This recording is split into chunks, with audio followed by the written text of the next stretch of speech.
अभावों के बीच पढ़कर एक दूधिया का बेटा सेना में अधिकारी बन रहा है। एनडीए की परीक्षा पास कर ली है, अब बड़ा अफसर बनेगा। अभावों के बीच यह बालक पढ़ा है। इसकी मोटिवेशनल स्टोरी जरूर पढ़े कि इसके पिता ने दूध बेचकर माँ ने खेत कल्याण करके इसको कैसे पढ़ाया और कैसे बड़ा अफसर बना। ये बाकी प्रेरणा लायक एक स्टोरी है और स्टूडेंट को इसे जरूर सुनना चाहिए। मैं ये सफलता की पूरी कहानी जानना चाहता हूँ कि एक दूध वाले का बेटा एनडीए पास कैसे करता है, क्या वो कहानी है? सर ये कहानी बहुत पहले शुरू होती है। हाँ अगर आप कहानी की स्टार्टिंग करते हैं अपन तो 2014 से शुरुआत है इसकी। हाँ तो 2014 में एक कोचिंग इंस्टीट्यूट थी करौली में। तो उसमें सर इन द बिगिनिंग हमको ऐसा कुछ पता नहीं था सैनिक स्कूल के बारे में या फिर मिलिट्री स्कूल है, नवोदय विद्यालय, ऐसे जो बोर्डिंग स्कूल्स होते हैं, बहुत जाने माने स्कूल्स हैं ये। And there is one more school RIMC named in Dehradun. तो उसके बारे में हमको ऐसा ज़्यादा कुछ पता नहीं था, लेकिन एक कोचिंग इंस्टीट्यूट था करौली में, उसके थ्रू हमको पता लगा कि ऐसा एक इंस्टीट्यूट है और जिनमें आप तैयारी अपने एजुकेशन क्वालिफाई करके रिटन एग्जामिनेशन दे के आप उसमें एडमिशन ले सकते हो जी। तो मैंने सर उसकी 1 साल तैयारी की। तो 1 साल में तो मेरा रिटन टेस्ट नहीं हो पाया, लेकिन दूसरी साल मैंने मौका लिया कि 1 साल में नहीं हो पाता तो एक बार और ट्राई करते हैं। तो दूसरी साल मेरा एडमिशन हो गया, लेकिन ऐसा था कि सर उसका फीस जो था एफोर्डेबल नहीं था हमारे लिए जी। तो फिर भी मैंने मतलब उसका 1 लाख पर ईयर फीस था उसका जी। लेकिन फिर भी मेरे फादर ने कॉन्फिडेंस दिया मेरे को कि कोई बात नहीं, वी विल मैनेज एंड कैसे भी करके we will afford the fees.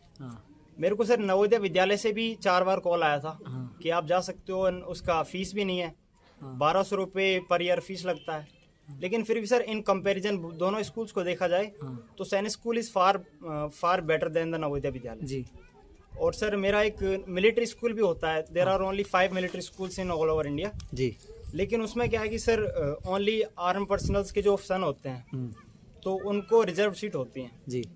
तो उसमें मैं क्वालिफाई नहीं कर पाया था लेकिन by God's grace, fingers crossed, मेरा साइंस स्कूल में एडमिशन हो गया था जी। तो I admitted in science school in 2014 जी। और उसके बाद धीरे धीरे वहीं पे मेरा पूरा स्कूलिंग हुई, वहीं पे पूरा हमारा एजुकेशन हुआ। तो आपका शुरू से मकसद था सेना में जाने का? सर ऐसा नहीं था कि एक 10 साल के बच्चे को ज़्यादा कुछ पता नहीं होता कि उसको क्या करना है भविष्य में, लेकिन ऐसा था कि जब हम सैनिक स्कूल में गए, वहाँ का माहौल देखा हमने कि सब कुछ सेना का क्या होता है। वहाँ पे हमसे अधिकारी मिलने आते थे, वहाँ के जो बच्चे पढ़ के पहले निकले हैं वो भी हमसे मिलने आते थे। तो उनसे हमको थोड़ा मोटिवेशन मिलता था कि ये मतलब जो आर्मी की ड्रेस पे सितारे होते हैं उनको देख के थोड़ा एक फील सा आता है कि एक दिन हमें भी ऐसा कुछ करना है। तो उस चीज़ से हमको थोड़ा मोटिवेशन मिला। फिर उसके बाद में जब हमारा टाइम आया तो हमने प्रिपरेशन शुरू की। प्रिपरेशन के बाद में कंटिन्यूअसली मेरे 3 अटेम्प्ट क्वालिफाई नहीं हो पाए थे रिटर्न के। आपके ऐसी पूरी तैयारी में आर्थिक समस्या क्या सामने आई? आर्थिक समस्या ये थी कि सर स्टार्टिंग में 94,000 फीस थी और इनकम इतनी थी नहीं फादर की। तो दिन रात मेहनत करके कहीं से मैनेज करके और पर ईयर फीस देते थे। फिर धीरे धीरे फीस इंक्रीज भी हुई। 9th से 12th तक 1 ईयर 48,000 फीस हो गई थी, लेकिन फिर भी कहीं से मैनेज करके फीस अफोर्ड की जी। तो ये समस्या थी आर्थिक। तो ये समस्या थी। अभी आपने जब एग्जाम कब दी है? मैंने एग्जाम दी थी सर 10 अप्रैल 2022। ये आप पहले प्रयास में सफल हुए हैं या क्या? नहीं सर, मेरा ये लास्ट अटेम्प्ट था, चौथा प्रयास था। चौथे प्रयास में आपको सफलता मिली है? हाँ सर। आप अपनी सफलता का श्रेय किसको देना चाहेंगे?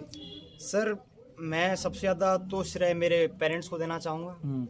उसके बाद मैं मेरे स्कूल के फ्रेंड्स हैं और मेरे स्कूल के जो टीचर्स हैं, मैं इनको अपना श्रेय देना चाहूँगा सफलता का। और बाकी अच्छा, थोड़े बताएं आप कितने घंटे पढ़ा करते थे, इसकी क्या तैयारी थी जो युवाओं को जानकारी मिले?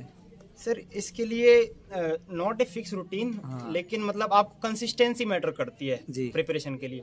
मतलब ये नहीं है कि आप दिन में कितना पढ़ते हो, कि दिन में 24 घंटे पढ़ते हो, दिन में 12 घंटे पढ़ते हो, लेकिन ऐसा है कि आप साल में कितना दिन निकालते हो। मतलब अगर आप दिन में 1 घंटा भी पढ़ रहे हो तो पढ़ना आपको डेली है जी। मतलब थोड़ा थोड़ा भी पढ़ते हो तो वो मैटर नहीं करता, मतलब पूरा कंसिस्टेंसी मेंटेन करनी पड़ती।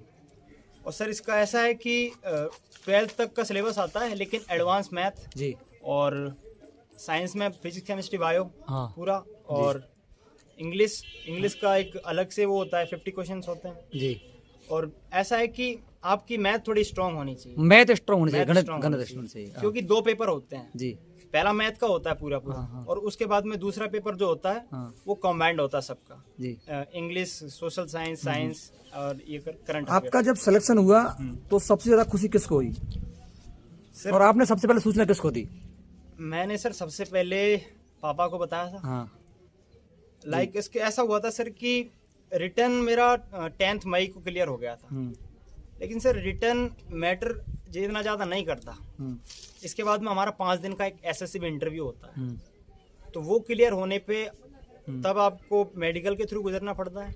मेडिकल के बाद में आपकी मेरिट आती है। हाँ तो ऐसा होता है कि मैं अगस्त में गया था बेंगलोर, जी 24 एसएसबी बेंगलोर मेरा सेंटर आया था हाँ अगस्त में। तो मेरा 5 दिन का एसएसबी हुआ था वहाँ पे। जी हमने फर्स्ट डे 94 जो भी क्वालिफाइड बंदे थे हाँ उन्होंने रिपोर्ट किया। तो जो भी एसएसबी के 5 दिन का टेस्ट होता है, 19 टेस्ट होते हैं वहाँ पे एसएसबी के। तो 19 टेस्ट के बाद में जब 5वें दिन रिजल्ट सुनाया गया तो हमारे सिर्फ 6 बंदे क्लियर हो पाए। 6 बंदे के लिए 6 हुए। बंदे आप किस स्कूल से? नहीं, जो भी पूरा बैच गया था, पूरा बैच 94 में गया का, था, हाँ, तो हाँ। 94 में से ओनली लास्ट में 5 बंदे का अब रिजल्ट आपका सपना क्या है, भविष्य में क्या प्लानिंग है आप? सिर्फ ये है कि देश को अच्छे से सेवा करनी है और बढ़िया से आगे उन्नति करनी है कि जहाँ तक अपन लास्ट तक प्रमोशन ले पाए लास्ट तक प्रमोशन ले पाए, ये आपकी एक प्लानिंग और है। देश की सेवा करनी है। गिरिराज चतुर्वेदी इसकी पता है। गिरिराज जी, आप काफी आर्थिक रूप से कमजोर हैं, दूध बेचते हैं, बेटे का कैसे बहन की आपने क्या व्यवस्था की इसलिए? अब ये पैसे कमा के दूध में से और इसके लिए देते रहे सर। दूध में से और फिर घर की व्यवस्था कैसे चलाते थे? अब उसी में से दूध की कमाई में से घर की व्यवस्था भी पालन पोषण करते रहे। तो क्या आपको पता था कि आपका बेटा इतना बड़ा अधिकारी बनेगा? आपको क्या पता नहीं, था? मुझे पता नहीं था। तो आपको क्या पता था कि बच्चा क्या कर रहा है, क्या नहीं कर रहा है? नहीं, ये पता जरूर था कि पढ़ाई कर रहा है सैनिक स्कूल में। ये सिर्फ ये पता था? हाँ जी। क्या तैयारी कर रहा है, क्या नहीं कर रहा है, नहीं ये कोई पता नहीं था? नहीं है। अभी इसका सिलेक्शन हो चुका है, हाँ जी। अब आपकी क्या प्लानिंग है? अब ये आगे वो अपनी उन्नति खुद ही करेगा सर। खुद ही करेगा? हाँ। आप तो 10वीं तक पढ़े, लेकिन आपका बेटा अधिकारी बन गया। हाँ जी। कभी आपने सोची आप भी सरकारी कर्मचारी बने? नहीं सोची, मगर फर्स्ट में गया बस सर, मुझे परेशानियों से गुजरना पड़ा। हमारे पिताजी एक्सपायर हो गए। जी। फिर बेबी दूध का धंधा करते थे। वही तो। अच्छा ये बताओ, कभी इसकी पढ़ाई में, ट्रेनिंग में कभी पैसे की समस्या आई आपके सामने? अब पैसे की समस्या सर चलती रहती है। लेकिन एडजस्ट कर लिया आपने? हाँ जी। अच्छा, ये है गिरिराज ये एक सैनिक अधिकारी जो बनने वाले उसकी माँ है। आपका बेटे को सफलता मिली, आप कैसे कहना चाहेंगे? क्या खुशी है आपको? खुशी कैसे, मतलब कब आपको जानकारी मिली आपका बेटा अधिकारी बना है? अभी मिल गया, हम तो नहीं जाना है अधिकारी ने भाई। अच्छा, अब बहू बिया को अधिकारी लाओगे, कैसी लाओगे? अभी तो इनके ऊपर है, हैं? इनके ऊपर इनके ऊपर था। तो आपने कहते मेहनत करी बच्चे की पढ़ाई में? मेहनत तो बहुत करी है। क्या करते हैं आप, ये पूछना चाहता हूँ मैं। भैंस बंद के बिन में लगे रहे, खेती बाड़ी, अच्छा, दूध के धंधे कर रहे हैं, बिन सब दिन बिन में लगे रहे। दिन में लगे रहे। आप कभी स्कूल नहीं गई? बिल्कुल नहीं गई। अब बेटा जरूर अधिकारी बन गया आपका।